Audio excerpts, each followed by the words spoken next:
இந்த கட்சி 2005 ஆரம்பிச்சு இன்னைக்கு 2011 அடி எடுத்து வைக்கும் பொழுது பொறுக்க முடியாம கலைஞர் அவர்கள் எல்லாருமே பண்ணி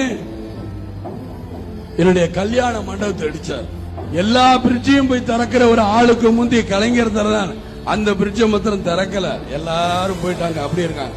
அதுல எங்க போனாலும் ஆக்சிடென்ட்.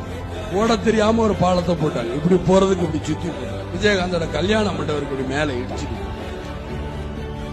முடிஞ்சு போச்சுன்னு அதெல்லாம் கவலைப்படல.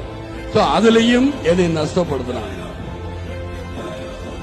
வருமான வரித்துறை அப்படின்னு ஒண்ணு இருந்தது. அந்த வருமான வரித்துறையில என்ன சொன்னாங்க, விஜயகாந்த் நிறைய சம்பாரிச்சு கோடி கோடியா வச்சிருக்காரு. வந்து பார்த்தாங்க ஒண்ணும் இல்ல, இருந்தாலும் நோண்டி நோண்டி கணக்கெடுத்தாங்க. அப்ப நான் அவங்கள பார்த்து கேட்டேன், என்னை மாத்திரம் நோண்டி நோண்டி கணக்கெடுக்கிறீங்களே, ஊரு பூரா கொள்ளடிச்சு சம்பாரிச்சு வச்சிருக்காங்களே, அவங்க கிட்ட எல்லாம் கணக்கு கேட்கவே மாட்டீங்களா?